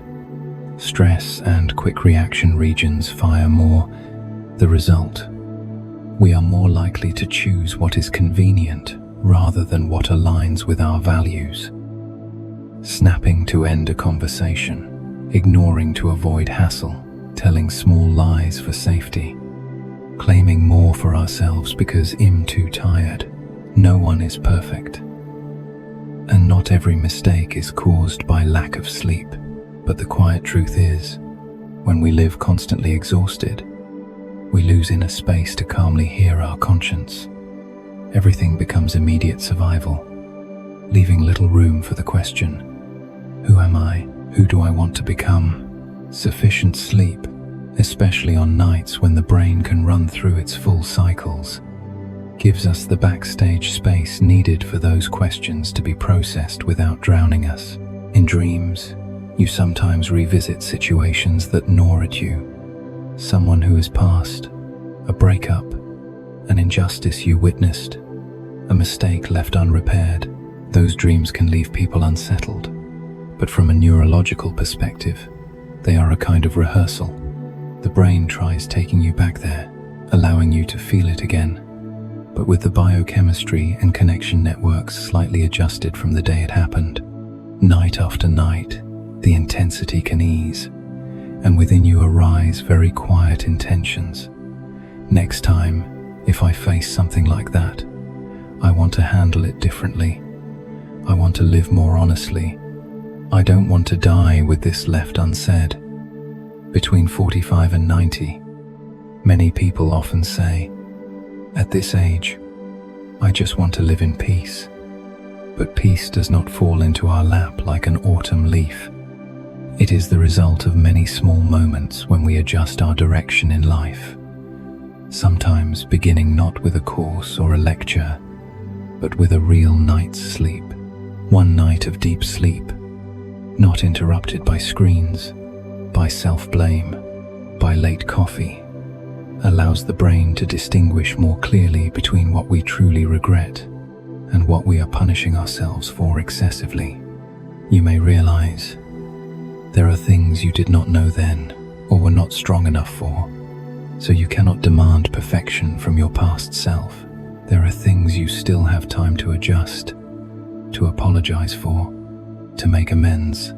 There are upcoming choices about health, finances, how you treat your loved ones that need to be brought closer to the values you believe are right, instead of just following habit. When we sleep enough, our intuition is less tangled with panic. You can see more clearly which things you avoid out of vague fear and which come from a genuine nudge of conscience. What you want because of weary greed, and what you choose out of a healthy desire to protect others. At any age, a person faces their own moral questions. Am I living in line with what I say I believe? Am I handling money, property, inheritance, responsibility fairly? Am I choosing the easy path for myself but the hard one for others? Am I dodging necessary conversations just because they make me uncomfortable? These questions, if dissected in a sleep-deprived state, easily turn into self-torture. But if we let the brain brew them through nights of proper rest, very often the answer appears one morning, calm as the quiet knowledge that you need to call someone, to write something down, to drop a habit you know is not right for you. Some people have shared that after a period of improving their sleep, not perfectly, just more regularly, more peacefully, they feel clearer about what matters. Someone decides to stop chasing endless political disputes online and spends time calling siblings instead. Someone realizes they need to adjust how they divide their assets to avoid planting seeds of conflict later. Someone chooses to apologize to an old friend. Someone simply recognizes, I don't want my final years to be filled only with bitterness about the past. These decisions do not fall from the sky. They are nurtured in a brain whose sleep quality is still good enough to see beyond the noise of fleeting emotions. So the question, do you dare let yourself sleep enough so you can hear more clearly the truthful answer about how you want to live? Is not a joke. It touches a deep fear in many. The fear that if they stop, if they sleep peacefully, if they allow themselves not to stay busy, the real questions will become too clear. Regrets will surface. Long-avoided matters will come knocking, but the truth is, they are already there. Lack of sleep does not erase them. It only makes you weaker, hotter-tempered, more likely to do more things you'll regret later. Sleeping enough, on the other hand, is like turning on a soft light in the room. You can see what needs sorting out, but the light is not harsh enough to blind you. If tonight, before closing your eyes, you have a few unsettled things in your heart, a decision you are wavering over, an apology unsaid, a question about how you want to live in the years ahead, you do not have to resolve them all in one night. Just do one thing. Honor sleep as a safe space for those questions to be carried into, instead of shoved out by noise. Turn off the screens, keep the light warm, choose a gentle sound, and say to yourself, I allow my brain and heart to process this in peace. No self-condemnation tonight. You are giving your conscience a good environment to do its guiding work, not to strike you down. And tomorrow, if you wake with a very small but different feeling, a leaning toward the kinder option, an urge to make a call, a decision to stop doing something you know is not right for you, even if others think it's normal, see it as a gift from sleep. No one will know, no one will applaud. But that is the moment you are living closer to the person you wish to be. In the end, what lets us sleep most soundly is not an expensive mattress or a luxurious bedroom, but the sense that we are gradually living more in line with what we believe is right. And that journey very likely begins not with a day of fierce struggle, but with a night when you truly allow yourself to rest and listen to the gentle, patient voice of your own conscience.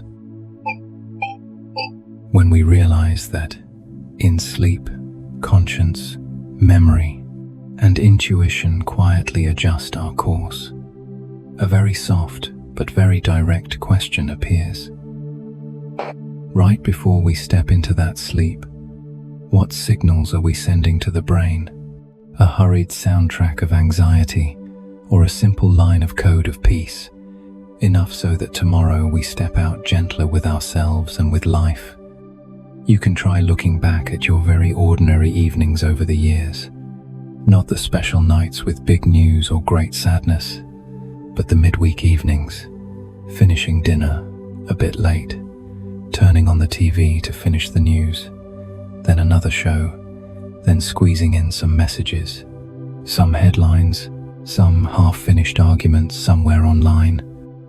Eyes a bit tired, heart a bit fast, head a bit heavy, yet you scroll one more round. By the time you turn the screen off, it's late. You climb into bed, your mind still echoing with the anchor's voice.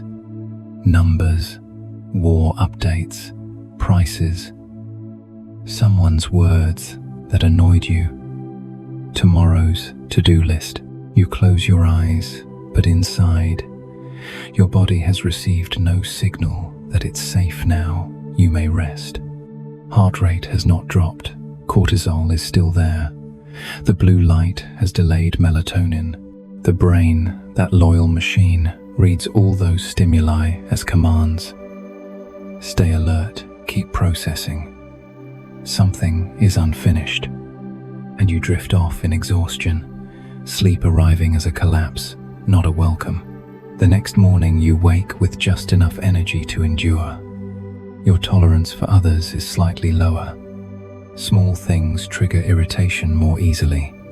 You think, that's just my personality, but part of it is the result of the code you yourself fed into your brain before sleep.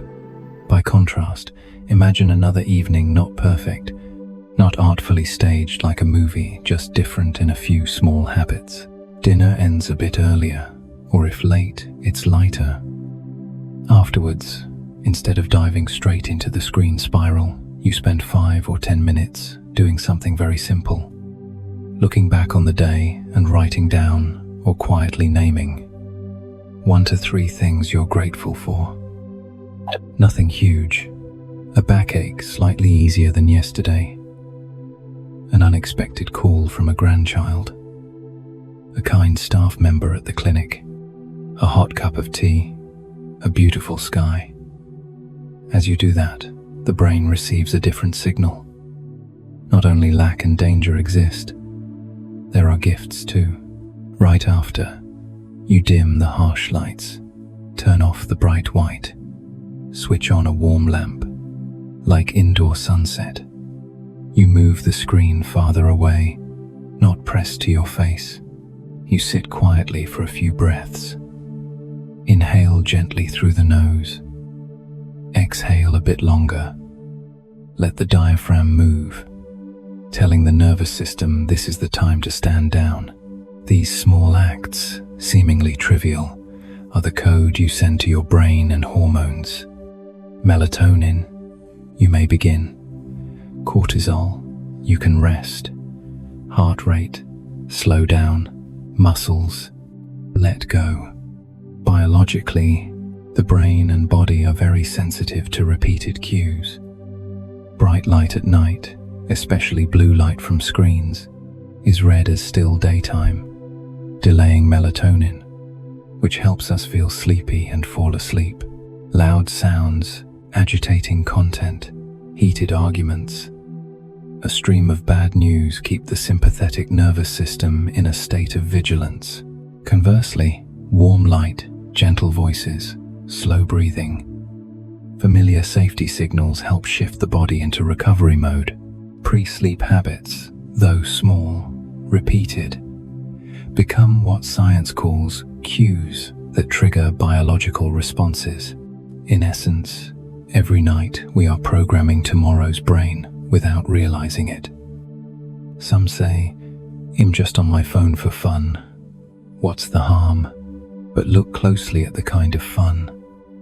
A rapid-fire stream of videos, sarcastic comments, comparison images, political fights, grim news about economy, health, war. Each bit taps your nervous system. The brain can't sort it all. It just senses instability, uncertainty about the future. The command you unconsciously send before sleep is, the world is dangerous. Stay on guard.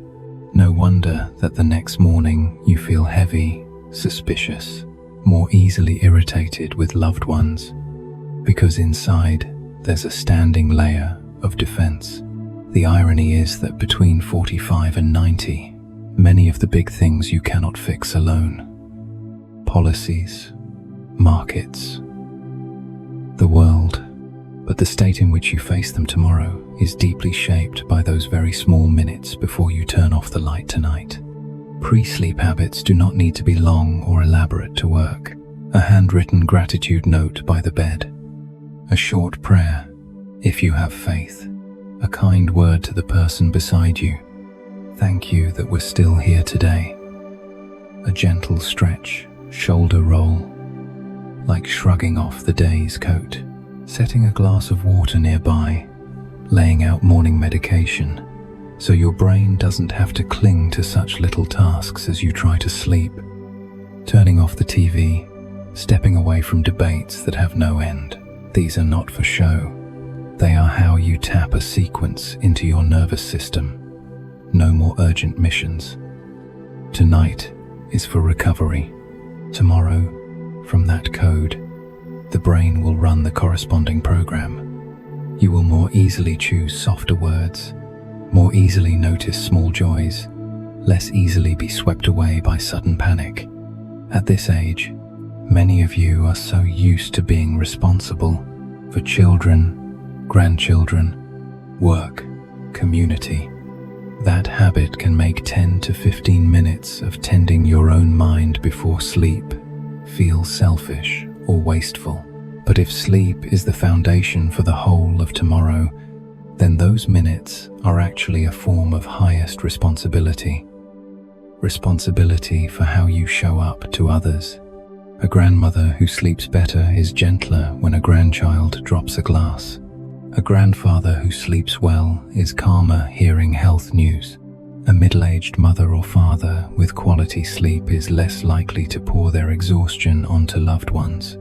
These tiny pre-sleep habits, therefore, do not only program your hormones and emotions, they help program the emotional climate of your family.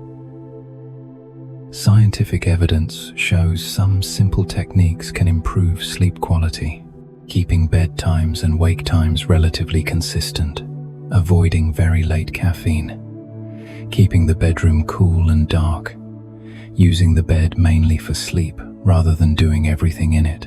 But in tonight's gentle story, we are not only talking about techniques, we are talking about spirit.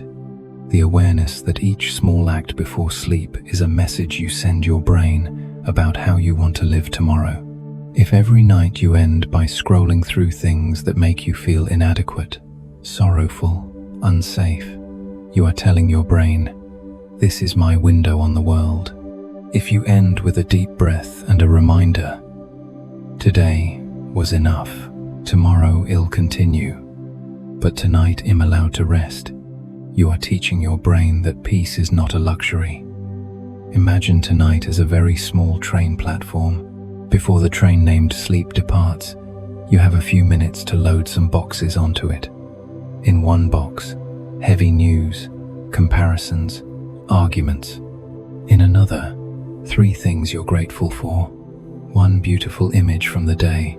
1 small but practical intention like tomorrow. I'll drink enough water. Tomorrow, I'll speak more gently to the one I love. Which box do you want to send?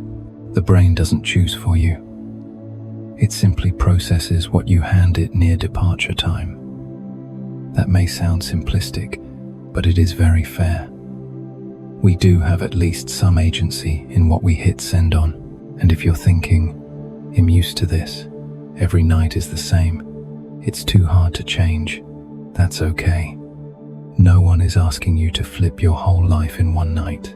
Start with one detail so small you can't make an excuse. Tonight, before your final tap on the screen, pause 5 seconds and ask, "Will what I'm about to watch help my brain settle or stoke the fire?" If the answer is stoke, try to skip it. If that's hard, swap it for something gentler still on the screen.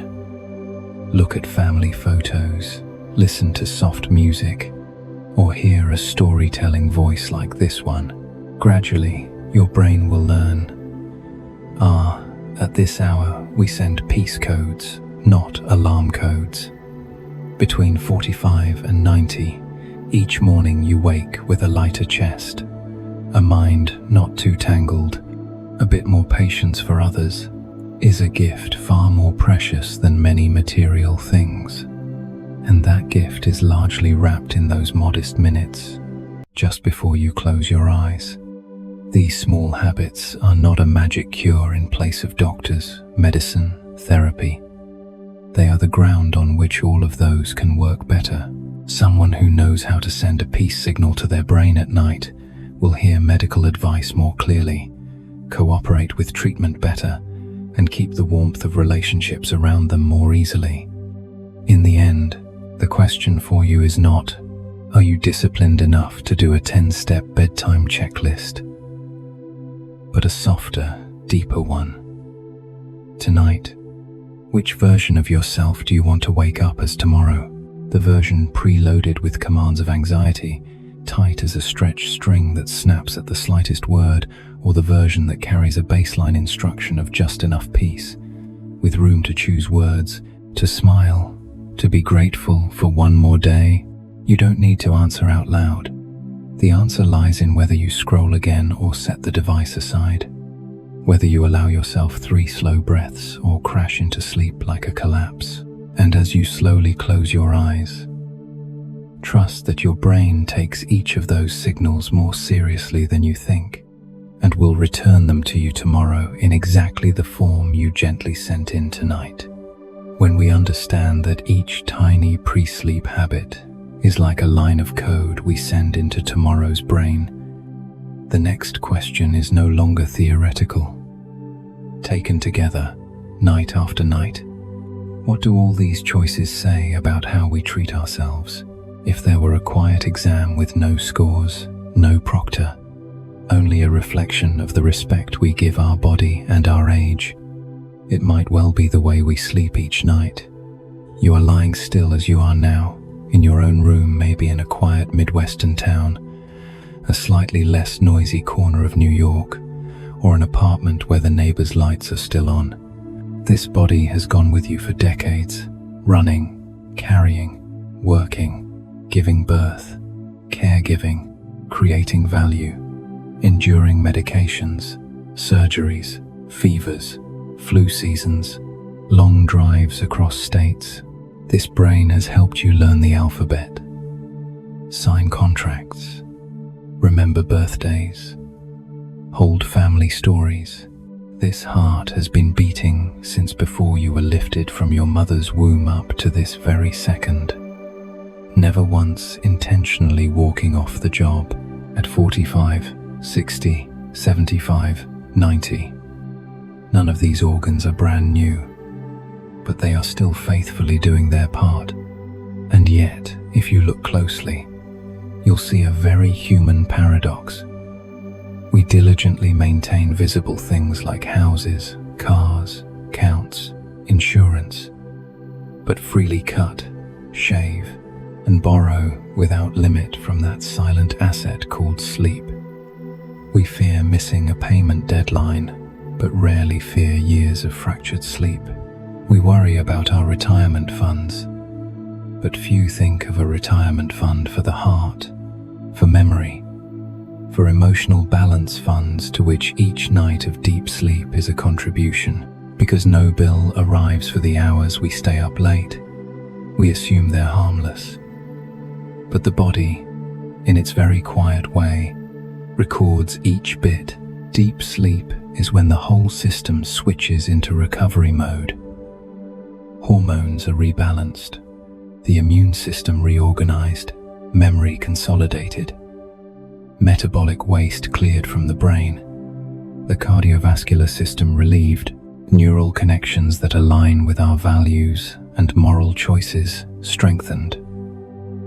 Respecting sleep means giving all these mechanisms enough room to work. Consistently cutting it short for things we know are not truly necessary is, in its own unspoken way, a message. This body can take more. This brain can keep pushing.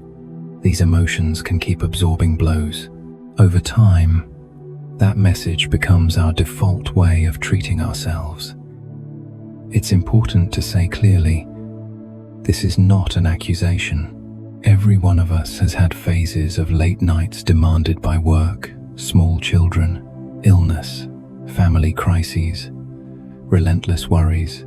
Life in reality does not run on an ideal sleep schedule. But between those phases, there are also many nights we stayed up, not because we had to, but because we couldn't stop, got carried away in pointless scrolling, forgot that we, too, deserve to shut down. That is where the idea of a quiet exam appears, not to shame us, but to invite us to look. If this were my closest friend, would I treat them the way I'm treating this body? Imagine your best friend has worked all day for you, cleaning the house, tending the garden, doing the books, driving you to appointments, listening to your complaints, carrying your pain. At night, they need rest. Instead of letting them sleep, you drag them up to watch more bad news, make them analyze, rummage through old hurts, or give them something that knocks them out fast but keeps their sleep shallow, so they wake more exhausted. You do this night after night, then wonder why they're weaker, more forgetful, snappier, easily tired.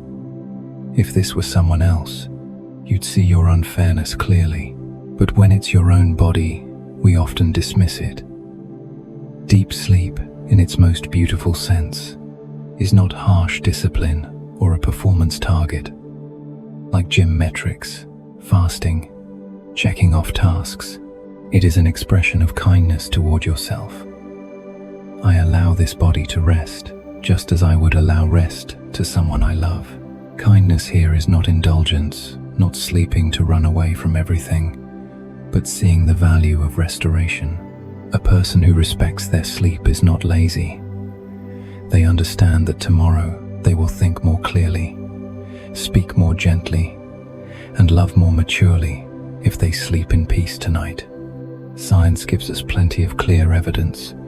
Chronic sleep deprivation increases the risk of high blood pressure, cardiovascular disease, diabetes, obesity, weakened immunity, depression, anxiety, cognitive decline.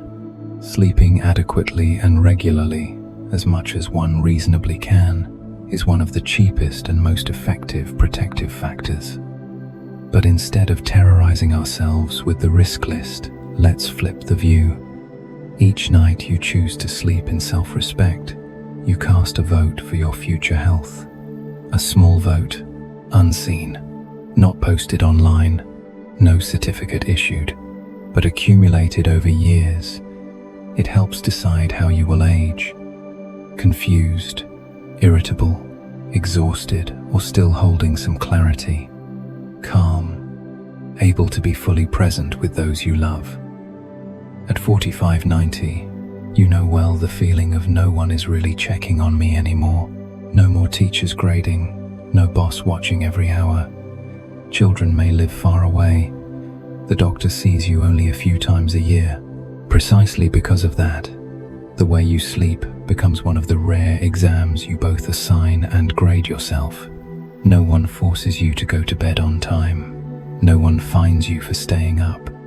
But your body scores you by how it responds. Whether you wake clear or foggy, whether your memory holds what you wish to hold, whether your mood has room for gratitude or only irritation. And the lovely part, this exam is not fixed. Every night is a chance to try again, to cast a different vote. We are not talking about perfection. Some nights will still be hard because of pain, an early appointment, news about someone you love. Some seasons, sleep comes late and broken. Self-kindness does not demand you sleep perfectly. It only asks, in the part I can choose, am I protecting or further depleting? When I can't sleep, do I treat myself gently? Less self-blame, less screen glare, seeking softer ways to help my body find its rhythm again. Or do I pile more weight on what's already tired with images, news, comparisons that drain me further? Look back on your day. It may not have been perfect. An unpleasant phone call, a test result on your mind, a bill that worried you, a small conflict at home. All of that is real. But right now, as you prepare to close this day, you have the right to decide. Will you carry all of it raw into sleep, like a stone on your chest? Or acknowledge today ends here and allow the night to do its quiet healing work? That choice doesn't erase responsibility. It simply rearranges time. Days work for the day, nights work for the night. If each night is a ballot you cast for your future health and mind, the gentle but direct question is, what will you choose tonight? You can vote for exhaustion. One more hour of scrolling. One more pointless argument. A few more drinks to sleep that actually shatter your sleep. One more list of worries without solutions. You can also vote for peace, lowering the noise, doing one small task to ease tomorrow's mind, writing a few grateful lines, saying one warm sentence to the person beside you or to yourself, then getting into bed with the awareness, I deserve to rest. One ballot doesn't decide everything, but night after night, their direction shapes the road. And if a bit of regret is rising in you for years of not scoring well on this exam, please be gentle with yourself. None of us were raised being taught that sleep is a form of self-respect. We were praised for staying up late, for sacrificing, for pushing a bit more. Now, as you sit or lie listening to these words, perhaps the most important thing is not counting how many times you've done it wrong, but realizing you can begin again. At any age, if you are 50, there are still thousands of nights to choose differently. If you are 75, there are still many nights that can soften your remaining days. If you are 90, each peaceful night is as precious as gold. Tonight, before you close your eyes, you don't need to make any grand promises. Just quietly ask yourself, if I respect the body that has carried me this far, if I honor my age as an achievement rather than a burden, how will I treat my sleep tonight? Then let that question drift with your slow breath, no force, no rush. Maybe you switch off one extra device. Maybe you adjust your pillow for comfort. Maybe you whisper a silent thank you to your heart, your lungs, your brain. Those gestures that seem so small are the answer. And as you slip into deep sleep, remember that in that calm darkness, your body does not record your speeches or your self-reproach, but the actual choices you made in those few minutes before closing your eyes. That is the language of respect that biology understands clearly. Less pushing, less forgetting, less belittling. Then one morning, you may open your eyes and find yourself stepping out of bed a little steadier, your mind a bit clearer, your heart a bit lighter, not because of magic, but because of hundreds of quiet votes you've cast for your own health and mind. Starting from the gentle decision on a night like this, you can close your eyes now. Let your thoughts fade like mist. If your mind still wants to wander, let it continue the journey to the next video, where we go deeper into the mysteries of the soul. And if your body is already tired, just let this sound lull you into sleep. No need to try. Just breathe and remember, everything you are seeking is already resting quietly inside you.